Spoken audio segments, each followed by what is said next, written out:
pada waktu paginya. Artinya apa? Siapa yang bangunnya paling pagi, itulah hidupnya paling.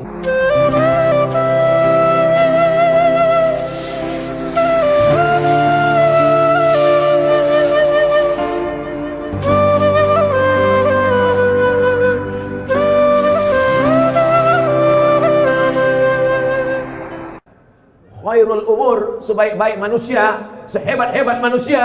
Kata doa Nabi, Allahumma barik li ummati fi bukuriha. Berikan berkah pada umatku ini di waktu pagi. Bukur, pagi. Bukratan, pagi.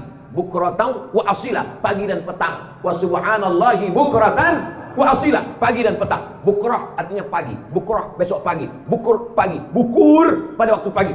Berkahi umatku ini pada waktu paginya. Siapa nama anak kau? Bukratan wa asila. Kenapa begitu? Yang satu lahir pagi, satu lahir petang. Ya Allah, berkahi umatku ini pada waktu paginya. Artinya apa? Siapa yang bangunnya paling pagi, itulah hidupnya paling berkah. Sekarang di dunia internasional, di Asia Tenggara ini, Asia Tenggara, Thailand, Singapura, Malaysia, Brunei Darussalam, Indonesia, Filipina, setelah diteliti, ternyata yang paling cepat bangun paginya, itulah yang di seberang Batam, Singapura. Mau Islam, mau tak Islam, asalkan dijalankannya sunnah Nabi Muhammad SAW. Siapa yang paling awal bangun paginya, maka dialah yang paling maju. Singapura itu maju karena mengikuti sunnah Rasulullah SAW. Paling awal bangun pagi, belum lagi azan subuh, udah bangun orang Singapura. Orang kita disatukannya duha sama subuh. Saya jadi dewan juri musabaqah tilawatil Quran, tinggal di hotel di samping pantai. Sholatlah kami ke Masjid Agung. Nama daerah tak usah sebutkan, menjaga kode etik jurnalistik. Sholat subuh dari hotel ke masjid, kiri kanan kedai kopi buka. Hebat, cepat betul kedai kopi ini buka. Belum azan masjid kedai kopi dah buka. Langsung tengok isi kedai kopi, ayah cincai lah. Yang minum kopi orang kita, yang pernah kedai kopi, ketika dia kaya duitnya banyak marah. Mama ini, padahal dia lebih awal bangun. Prinsipnya jangan sampai rezeki dipatok ayam. Orang kita udah dipatok ayam, terkam kucing, diambil tikus, habis. Apa pun tak dapat lagi. Padahal yang punya hadis siapa? Nabi Muhammad SAW. Manusia ini ciptaan Allah. Dunia ini punya Allah. Kalau mau maju ikuti aturan, apa pula aturan setan? Dunia punya Allah. Manusia ciptaan Allah. Mau hidup ikuti aturan setan. Maka kita ini adalah hamba Allah. Apa kitabnya? Al-Quran. Siapa contoh teladannya? Muhammad SAW. Siapa teknisinya? Kalau kita punya TV, kalau kita punya mesin, kalau kita punya barang, kita beli ke pabrik, ada juklaknya, ada katalognya. Apa katalog hidup ini? Quran. Siapa model contohnya? Nabi Muhammad. Nabi tak ada lagi sekarang. Lalu siapa kita ikut? Al-ulama warasatul anbiya. Ikuti para ulama. Ulama yang macam mana? Ulama yang takut kepada Allah Subhanahu wa taala. Karena kata Allah dalam Quran, "Innama yakhsyallaha", yang takut kepada Allah, min ibadihil ulama. Ulama lah yang takut kepada Allah Subhanahu wa taala. Walaupun dia ahli fisika, walaupun dia ahli biologi, walaupun dia ahli matematika, kalau dalam hatinya takut kepada Allah, maka sesungguhnya dia ulama. Ulama artinya berilmu. Anak-anak kita mesti berilmu, tapi dengan ilmunya itu dia takut kepada Allah. Bukan dengan ilmunya itu dia buat pesawat canggih, tapi justru melupakan Allah. Dengan ilmunya itu dia buat TV mantap, tapi isinya melalaikan kepada Allah.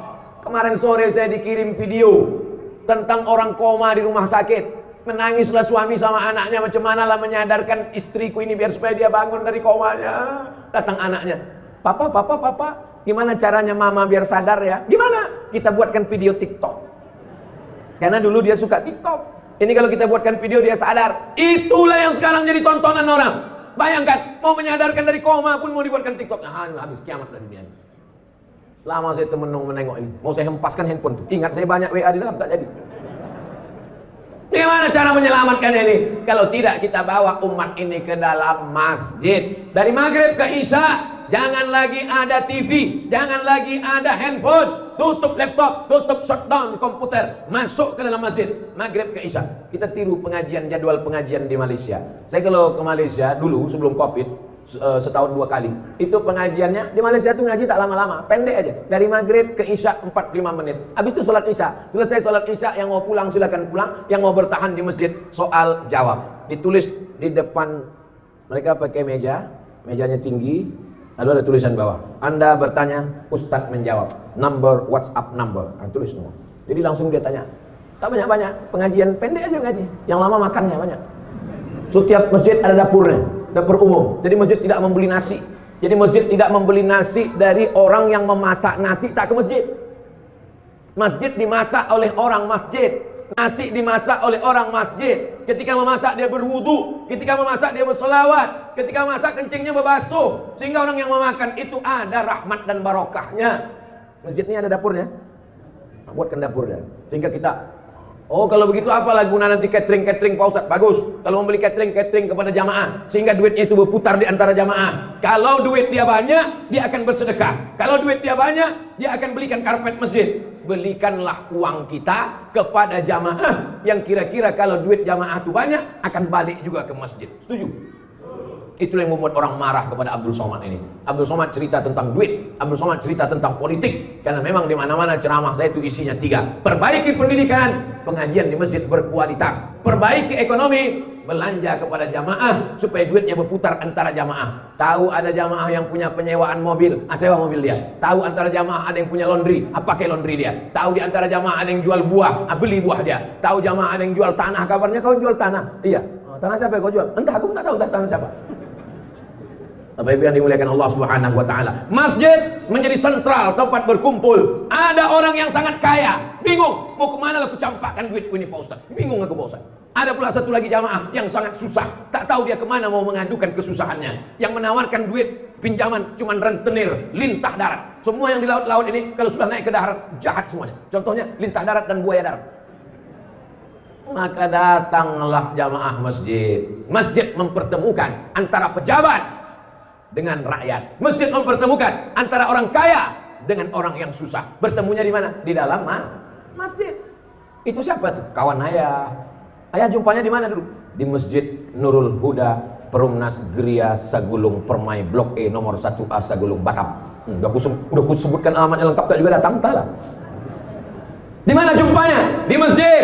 Di mana disolatkan jenazahnya? Di masjid. Di mana dia mengadukan kesusahannya? Di masjid. Diangkatnya tangannya, Allahu Akbar, ditempelkannya keningnya ke lantai, lalu diucapkannya Subhana Rabbiyal A'la wa bihamdi. Kalau duitnya banyak, di mana diletakkannya duitnya yang banyak itu? Di masjid. Sampai ke masjid tengok, apalagi yang kurang. Ini nampaknya udah kecabut-cabut kubah ini. Berapa? Banyak. Ini nampaknya berapa? Ini nampaknya kipas angin tak hidup. Kenapa? Begitu.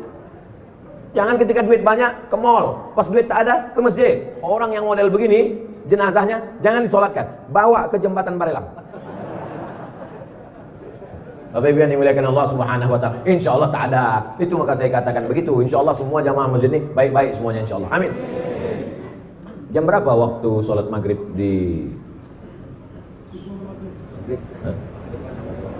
Saya kadang tak percaya sama orang, lebih percaya sama Google. Waktu sholat Batam. Waktu sholat Batam maghrib jam 6.14. Sekarang jam 6 matahari terbit. Pas matahari terbit tak boleh sholat karena waktu tanduk setan. Waktu terbit matahari itu bulat, datang setan bertanduk. Kata setan. Matahari itu bulat gini. Waktu matahari bulat, datang setan menghampiri matahari dengan dengan tanduknya. Jadi kalau ada nanti jumpa, mana tahu calon menantu Bapak. Apa kabar Pak? Kata, sehat setan. Matahari bulat, habis itu keluar tanduknya. Berapa lama? Setinggi tombak. Setelah diukur menurut ilmu astronomi, setinggi tombak itu 12 menit. Jadi jam 6 lewat 14, genapkanlah 15. Sebetulnya 12, tapi karena kita udah lama berkawan, 15 saja lah. Pas jam 6.15 barulah boleh sholat sunat isyraq. Usolli sunnatal isyraq raka'ataini lillahi ta'ala. Jadi pengajian subuh itu kapan stopnya? Pengajian maghrib, dari maghrib ke isya 45 menit. Senin malam Selasa akidah, wujud, qidam, baqa, mukhalafatul awadis, qiyamu binafsihi, wahdaniyah, qudrat, iradat, ilmun, hayat, sama, basar, kalam, tentang Allah, tentang malaikat, tentang azab kubur, tentang akhirat, tentang hisab, tentang Quran. Malam Selasa tafsir surat Yasin. Kenapa tafsir surat Yasin? Karena mau pindah rumah baca Yasin, mau nikah baca Yasin, tahlilan baca Yasin, mengusir hantu jembalang tanah Yasin. Tapi arti Yasin itu sudah tahu. Yasin, apa arti Yasin? Lakiku. Kemudian nama laki dia Muhammad Yasin. Tafsir surat Yasin, tafsir surat-surat pendek, tafsir Wadduha, tafsir Alam Nasrah, tafsir Qul Huwallah. Supaya apa? Supaya waktu sholat paham apa yang dibaca. Tak usah kaji-kaji tafsir tak tentu arah. Ini tafsir, kau ngaji tafsir apa tadi? Tafsir mimpi. Mimpi aja sekarang orang banyak takut. Mimpi aja dilaporkan ke polisi sekarang. 3, hadis-hadis pendek, hadis arba'in. Itulah yang kita kaji. Streaming itu namanya pengajian matan arba'in. Imam Nawawi namanya. Akidah udah, tafsir udah, hadis udah. Apalagi fikih, belajar tentang halal, haram, makruh, mubah, syarat, rukun, wajib, sunat, sunat muakkad. Nanti sekali-sekali 6 bulan sekali baru datang Abdul Somad tabligh akbar, pengajian umum, tapi mesti ada pengajian khusus. Jangan anggap pengajian umum ini dianggap ilmu. Belum, ini bukan ilmu, ini hanya membangkitkan semangat. Pengajian khusus mesti ada. Undang imam tadi ke rumah. Pak Imam, ada yang mau kubicarakan 4 mata ini Pak Imam. Kata Pak Imam, jangan kan 4, 3 pun bisa. Apa mau kau kata? Apa bilang mas kan? Aku malu Pak Imam. Apa malu Bapak? Anakku yang SD itu sudah hafal 1 juz. 1 juz itu dia. Terus apa masalahnya? Setiap dia pulang sekolah, dia mau ngulangkan hafalannya. Terus aku belum bisa Iqra. Jadi selama ini gimana Pak? Selama ini aku pura-pura nganggu aja lah. Jadi aku mau belajar baca Quran sama Pak Imam. Tapi syaratnya kita berdua aja Pak Ustadz. Istriku sama anakku jangan tahu. Oke, belajar tahsin sama Pak Imam. Dari mulai Iqra 1, Iqra 2. Ini kalau anaknya nanya, Papa udah berapa? Papa udah 4. 4 juz Pak, jangan kau tanya-tanya. Maksudnya Iqra 4. Belajar baca Quran. Tidak ada batasan ilmu dalam Islam. Tidak ada itu S1 22, S2 25, S3 27. Itu aturan barat. Dalam Islam menuntut ilmu minal mahdi ilal lahdi. Sampai liang lahat. Sampai orang mau mati di liang lahat pun ditalqinkan la ilaha illallah. Bahkan sudah mati pun talqin itu ada 2. Ada talqin ketika sakratul maut mau mati, ada talqin ketika sudah dikuburkan. Di Batam orang mati sudah dikubur masih ada baca talqin. Banyak yang tak menengok jenazah nampaknya nih. Nampaknya jenazah di Batam main hanyutkan aja. Masih dikubur kan? Dikubur. Setelah dikubur itu dibacakan talqin. Hai fulan bin fulan, kalau datang malaikat maut bertanya kepada engkau, man rabbuka, katakan Allah. Man nabiyuka, katakan Nabi Muhammad SAW. Ma imamuka, katakan Al-Quran. Ma kitabuka, katakan Al-Quran. Siapa saudaramu, katakan saudaraku orang-orang beriman. Kenapa lagi disampaikan itu padahal dia sudah mati meninggal dunia? Begitulah maknanya 2 talqin itu. Pertama mendoakan dia, yang kedua ini jamaah hatinya sedang lembut karena tetangganya baru meninggal. Ini jamaah hatinya sedang lunak karena ayahnya baru mati, karena emaknya baru wafat. Mumpung hatinya sedang lembut, diceramahilah sama ustaz. Jangan mengubur orang macam mengubur kucing. Gali tanah kubur dah. Tak didoakan sudah putus. Tak didoakan Pak, sudah putus. Kalaulah putus amal orang hidup kepada orang mati, ngapain ada sholat jenazah? Betul? Nanti kalau ada orang mengatakan, jangan doakan, udah putus. Nanti kalau dia mati, tak usah sholatkan. Ditanya sama anaknya, nggak kita sholatkan, udah putus. Sedikit putus, sedikit putus. Itulah tausiah kita pada subuh ini. Sebelum jam 6.15 kita jawab pertanyaan-pertanyaan berikut. Assalamualaikum warahmatullahi wabarakatuh. Waalaikumsalam. Di akhir zaman umat Islam akan terpecah menjadi 73 golongan. Yang akan masuk surga hanya 1 golongan. Golongan mana tuh Pak Ustadz? Golongan saya lah. Apakah kita berada di sini termasuk golongan itu Pak Ustadz?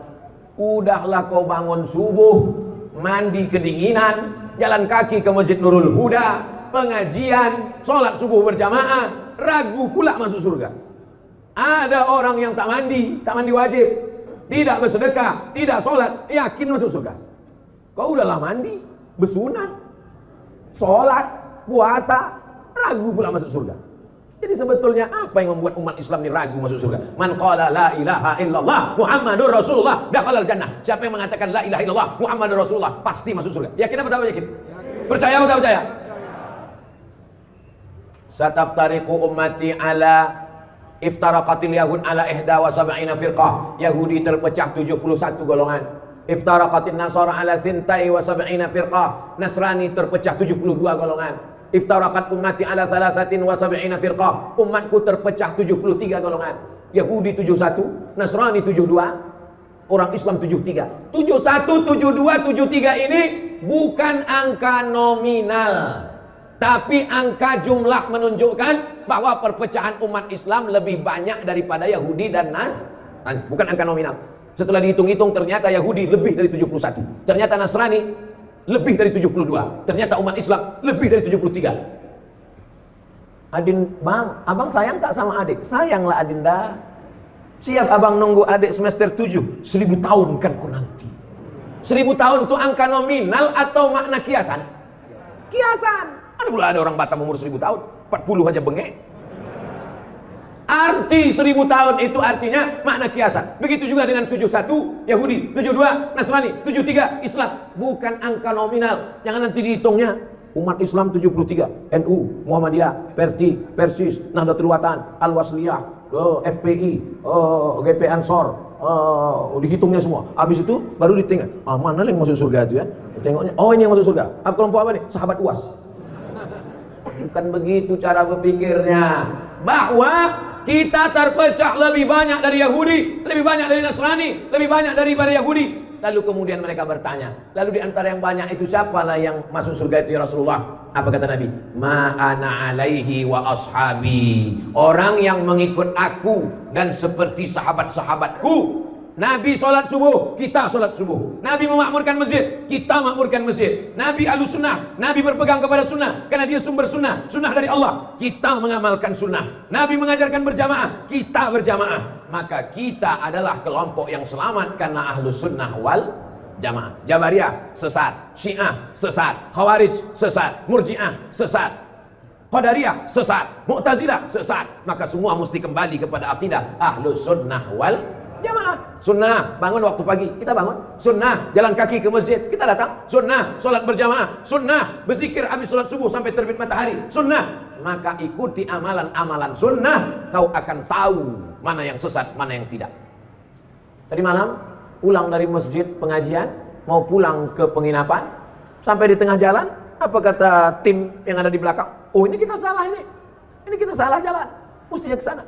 Kenapa dia tahu ini salah jalan? Karena dia tahu jalan. Orang Pekanbaru yang ada di dalam itu tak tahu jalan, slow aja. Siapa itu? Abdul Somad. Tak tahu saya jalan di Batam nih. Walaupun udah 8 tahun saya ke Batam, tak tahu saya jalan Batam. La yadurrukum man dhalla idza tadaitum. Kalau kau tahu jalan, maka tak ada yang bisa menyesatkanmu. Berilmu, pahami Quran, pahami sunnah, ikuti ulama. 7.000 orang pun mau menyesatkanmu, kau tak akan sesat insyaallah. Berpegang dalam la ilaha illallah Muhammadur Rasulullah. Itu pemahaman tentang hadis 71, 72, 73. Kita ahlu sunnah wal jamaah selamat sampai hari kiamat. Yakin itu. Jangan nanti waktu di masjid yakin, keluar dari masjid galau lagi. Datang saya 6 bulan lagi, itu lagi pertanyaan.